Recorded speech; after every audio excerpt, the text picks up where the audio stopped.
चलतु देखा एंट्रांस रे द्वारपाल सहित मो पु मुरत भी ठिया से पूरा दुष्टामी होची से वीडियो बनाया भी बहुत डिस्टर्ब करुचे बट इट्स ओके छोट छुआ टिके तो मजा मस्ती रही तार ओके चलतु धीरे धीरे एंट्री करिया। ओम नमः शिवाय ओम नमः शिवाय ओम नमः शिवाय। देखंतु ये होची एंट्री पॉइंट।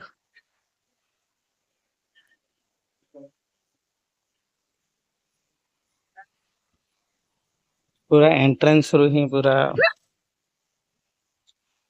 बहुत सुंदर पहाच सहित माने ए मार्बल गुड़ियर भी किछि माने खासियत अच्छी एगुड़ाक स्लीप हबनी से टाइप रो जा। चलतु धीरे धीरे हम आगू बढ़िया। एबे किछि देखा जाउनी पाखु गले देखिए मंदिर टा बहुत बढ़िया है। आस देखिया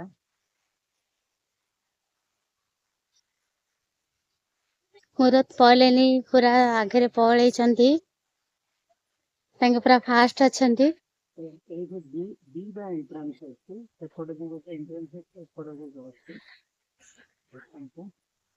आसंतु आमे शिव मंदिर पाखକୁ पळि आसिलु। देखंतु बढ़िया बहुत सुंदर भाबरे मंदिरटा हेछि। देखंतु बहुत विराट काय वृषभ फ्रंट पटरू देख वृषभ फ्रंट पटरू बहुत बढ़िया है। बहुत बड़ मंदिर बहुत बढ़िया इरा फर्स्ट टाइम पे आस्तिलु किंतु आसलु मन रे ब्लॉक करियार किछि नथिला किंतु मंदिर रो जो ब्यूटीफुल देखिला परे आमे ब्लॉक करी माने न करी रहि पारलनो। वृषभंगर कलरिंग हेइनी हेबा आरंभ होईची हब सिर्फ व्हाइट वाश करा हेइचे हब धीरे धीरे। देखंतु एडा मंदिर रो एंट्रेंस बहुत बढ़िया हेइचे। ओम नमः शिवाय ओम नमः शिवाय।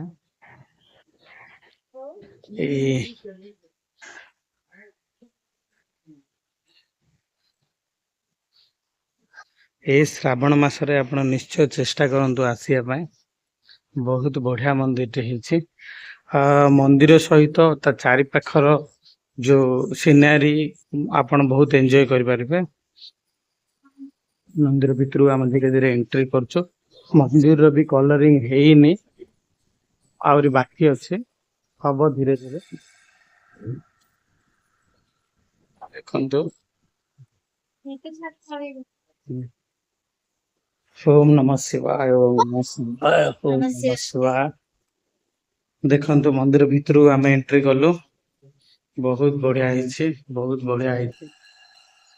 आपण ए श्रावण मासरे निश्चय आसंतु बहुत भल लागियो बहुत बढ़िया लागियो। आपण बोधे या पर एंट्री करिया मन्ना बोधे मु आपण भगवान दर्शन करि दोजे।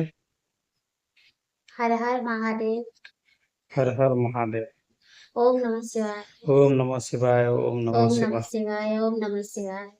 ए श्रावण रे आपण निश्चय आसंतु आपणर निश्चय मन लोभी नब मंदिर टे बहुत बढ़िया हेछि। ओम नमः शिवाय। तो एथिरे मु मो वाइफ एंड मो पुओ की आसु वाइफ कर मतामत कोन मंदिर विषय रे टिके पचारि बुझिया। मंदिर टे गोटे बहुत सुंदर हेछि आपण माने आसंतु दर्शन करिकरी आपनकर मन पूर्ण करिकि जातो। हर हर महादेव। देखंतु माने प्रति जगह रे यात्री माने केमिति विश्राम नेबे कि हमर जो माने काउडिया भाई माने आछंती कि हमर जो हमर भक्त माने आसीबे जदि खरा होउची कार्तिक मासरे हो श्रावण मासरे हो ए मासरे केमिति रेस्ट नेबे से सबुरो भी बंदोबस्त करा जायछि। देखंतु आप छंदी से विषय रे देखिया।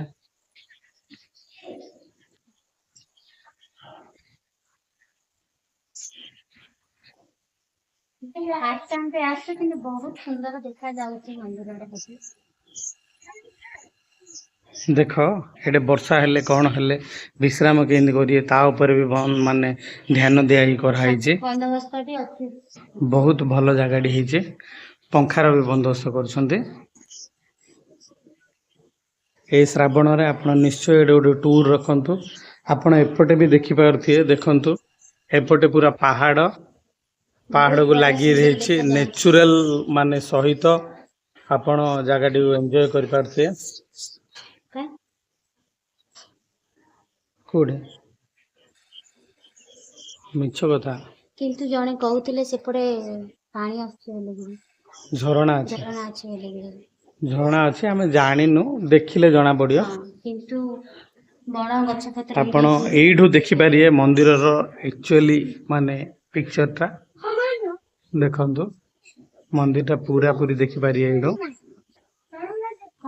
केते सुंदर मंदिर वृषभ आपण देखि पारते केते बड़ आकार रे बना आइछे प्राकृतिक सौंदर्य रे भरपूर एही मंदिरटी एटा हिंजिली काटरू मात्र 10 किलोमीटर दूर थिबा अल्लारीगढ़ निकटर स्वप्नेश्वर मंदिर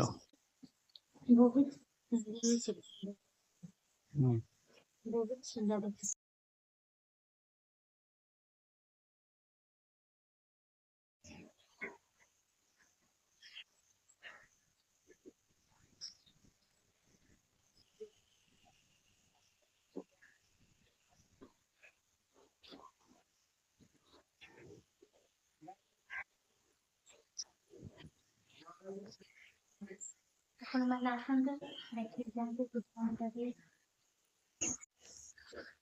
चारि पाखर प्राकृतिक सौंदर्य भरपूर अल्लारीगढ़ शिव मंदिर बाबा स्वप्नेश्वर मंदिर देखंतु रास्तार चारि पाख आपण देखि पारथिए केते ग्रीन ग्रीन रही एपट साइड पूरा ग्रीन एपट साइड भी पूरा ग्रीन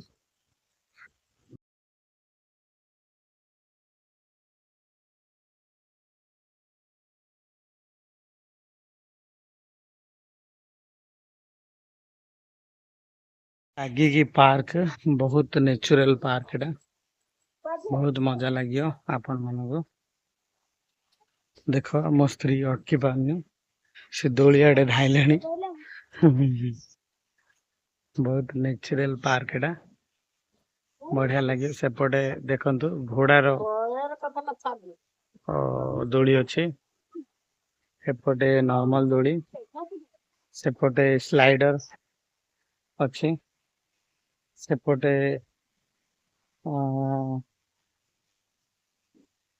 ये बढ़िया दोली अच्छे सबुठ बढ़िया कथा हूँ ग्रीनरी ग्रीनरी सब जगार आपन को छाई मिल एमती बसिया को जगह मिल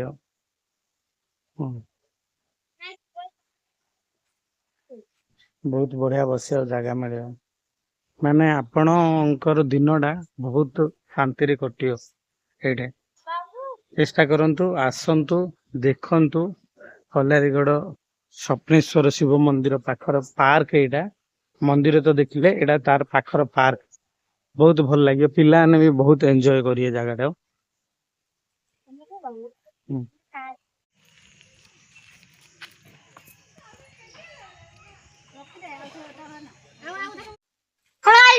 बहुत बढ़िया नेचुरल परिवेश सहित आम बुली आमर यात्रा फिनिश कलु अल्लारीगढ़ जगन्नाथ मंदिर और शिव मंदिर आपण ए श्रावण रे निश्चय चेष्टा करंतु अल्लारीगढ़ शिव मंदिर आसिया पे ए सुंदर नेचुरल पार्क सहित बहुत बढ़िया शिव मंदिर हाँ मो वाइफ रेडी हेलेनी जिबा पाई तो गाइस बाय बाय पुणी भेट हेबा आ गोटे वीडियो रे बहुत बढ़िया लगिला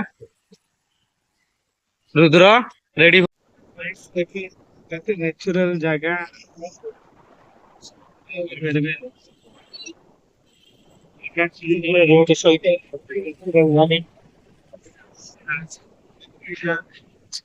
बहुत मजा आसी आपन प्रकृति सौंदर्य को एंजॉय करंतु आपण मूवी देखिया जाउछंती मॉल रे बुलिया जाउछंती आडू प्रकृति का बहुत सुंदर पूरा सुंदर देखिए जाए